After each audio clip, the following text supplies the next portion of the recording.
നമസ്കാരം. ഇന്ന് നമുക്കൊരു ഗ്രഹനില പരിചയപ്പെടാം. അതായത് മിലിറ്ററി പൈലറ്റ്, യൂണിവേഴ്സിറ്റി പ്രൊഫസർ, ബഹിരാകാശ പര്യവേഷണ പൈലറ്റ് എന്നതിലുപരി ചന്ദ്രനിൽ ആദ്യമായി കാലുകുത്തിയ നീൽ ആംസ്ട്രോങ്ങിൻ്റെ ഗ്രഹനിലയാണ് നമ്മളിന്ന് പരിചയപ്പെടുക. സാഹസികത ആ ഗ്രഹനിലയിൽ സൂചന കിട്ടുന്നുണ്ടോ? ഈ ഗ്രഹനില പരിചയപ്പെടുത്താൻ കാരണം നമുക്ക് ചില തെറ്റായ ധാരണകളുണ്ട്. ഇത് നീൽ ആംസ്ട്രോങ്ങിൻ്റെ ഗ്രഹനിലയാണ് എന്ന് പറഞ്ഞല്ലാതെ ഞാൻ പരിചയപ്പെടുത്തിയാൽ നിങ്ങൾ വലിയ മേന്മയൊന്നും ഇതിൽ കാണില്ല. ജ്യോതിഷ നിയമം പഠിച്ചു വച്ചിരിക്കുന്നവർക്ക് നോക്കൂ. ലഗ്നം ഇടവത്തിൽ, കുജൻ ലഗ്നരാശിയിൽ, ഗുരു 2-ൽ, 3-ൽ രവി, ബുധൻ 4-ൽ, ശുക്രൻ 5-ൽ, 8-ൽ ശനിയും ചന്ദ്രനും. ആദ്യം ലഗ്നത്തെയും ലഗ്നാധിപനും ആണല്ലോ നോക്കുന്നത്. ലഗ്നത്തിലേക്ക് കുജൻ നിൽക്കുന്നതൊഴിച്ചാൽ വേറെ ഗ്രഹങ്ങൾക്ക് ബന്ധമില്ല എന്ന് മാത്രവുമല്ല, ലഗ്നാധിപൻ നീചൻ. ലഗ്നാധിപൻ എന്ന പ്രധാന റോള് വഹിക്കുന്ന ഗ്രഹം തന്നെ നീചത്തിലാവുമ്പോൾ എല്ലാം പോയി എന്നങ്ങ് പറഞ്ഞു കളയും. അതുപോലെ തന്നെ ഇദ്ദേഹത്തിൻ്റെ 10ാം ഭാവപതി 8-ലാണ്.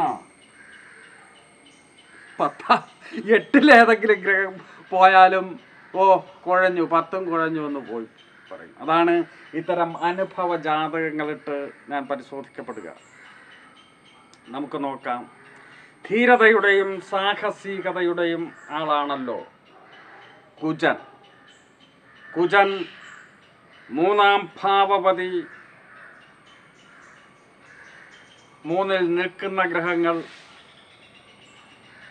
ഇതൊക്കെ നോക്കേണ്ടിയിരിക്കുന്നു. സാഹസികതയുടെ ആള് തന്നെയായ കുജൻ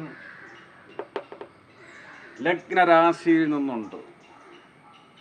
ഈ 3ാം ഭാവപതിയെ കുജൻ ദൃഷ്ടി ചെയ്യുന്നുണ്ട്. കുജന് നിൽക്കുന്ന രാശിയിൽ നിന്ന് 8-ലേക്ക് 10ാം ഭാവപതിയെയും 3ാം ഭാവപതിയെയും കുജന്റെ ദൃഷ്ടി പതിഞ്ഞിരിക്കുന്നു. 3-ൽ നിൽക്കുന്നതാര്?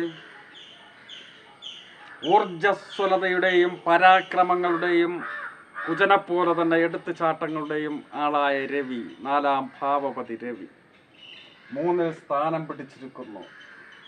സാഹസികതയുടെ ആളായ ലഗ്നരാശിയിൽ നിന്നുകൊണ്ട് കുജൻ 3ാം ഭാവപതിയെയും 10ാം ഭാവപതിയെയും ദൃഷ്ടി ചെയ്യുന്നു. 3ഉം 10ഉം തമ്മിൽ കണക്ട് ചെയ്യപ്പെട്ടിരിക്കുന്നു 8-ൽ.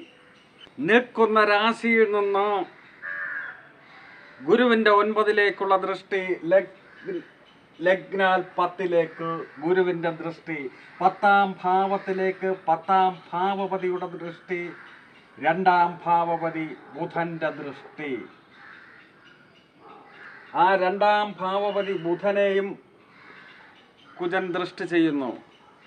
സാഹസികതയുടെയും എടുത്തുചാട്ടത്തിൻ്റെയും ആളായ കുജൻ മിക്ക ഗ്രഹങ്ങളെയും കണക്ട് ചെയ്യുന്നു, 3ാം ഭാവത്തെ അടക്കം. കാരണം 3ാം ഭാവപതിയെ ബന്ധപ്പെടുന്നു. ഇതാണ് അദ്ദേഹം എങ്ങനെ സാഹസിക രംഗങ്ങളിൽ ഏർപ്പെട്ടൊരു പ്രതിഭയായി ലോകത്തിൽ ആദ്യമായി. ഇനി ഒരിക്കലും വേറൊരാളിന് ഈ അവാർഡ്, ഈ അംഗീകാരം അട്ടിമറിക്കാൻ പറ്റില്ല. എത്ര പേരിന് ചന്ദ്രനിൽ ചെന്ന് തലകുത്തി മറിഞ്ഞാലും ആദ്യമായി എത്തി എന്ന അംഗീകാരം നീൽ ആംസ്ട്രോങ്ങിന് മാത്രം. പക്ഷേ ഇത് ഉള്ളത് കൊണ്ട് മാത്രം അങ്ങനെ ആകണമെന്നില്ല. അദ്ദേഹത്തിൻ്റെ പരിശ്രമം. 10ാം ഭാവപതി ഈ ചന്ദ്രൻ മനക്കാരകൻ കൂടെയാണ്. നോക്കൂ, കുജന്റെ മാത്രമല്ല ദൃഷ്ടി, ഇവിടേക്ക് ഗുരുവിൻ്റെ സ്വാധീനവും ഉണ്ട്. അപ്പോൾ ഇത്തരം കാര്യങ്ങളെല്ലാം മറന്നു വച്ചിട്ട് ലഗ്നാധിപൻ നീചനായി പോയി. നോക്കൂ, എന്ന് മാത്രമല്ല ശനിയുടെ ദൃഷ്ടിയും ലഗ്നാധിപനുണ്ട്. ആകെ കുഴഞ്ഞു മറഞ്ഞുപോയി എന്ന് പറയും പാടില്ല. ജ്യോതിഷത്തിലെ ഒരു നിയമം കൊണ്ട് മാത്രം ഒരു കാര്യം അളക്കരുത്. അതാണ് ഞാൻ മുമ്പ് കഴിഞ്ഞ എപ്പിസോഡിൽ ഞാനത് പറഞ്ഞിരുന്നു. ജ്യോതിഷം ശാസ്ത്രീയ പഠനം എപ്പിസോഡിൽ തിങ്കളാഴ്ച ദിവസത്തെ എപ്പിസോഡിൽ പറഞ്ഞിരുന്നു. ഒരു 2 പേര് ഒരുമിച്ച് ജീവിച്ചുകൊണ്ട് വിഭിന്ന അഭിപ്രായക്കാരായി ഒരു ഭാര്യ ഭർത്താക്കന്മാർ ജീവിക്കുമ്പോഴത്തേക്കും 5 വർഷമായി അവർ ഒരുമിച്ച് ജീവിക്കുകയാണ്, എന്നാൽ ബന്ധങ്ങളുമില്ല, കമ്മ്യൂണിക്കേഷൻ ഇല്ല.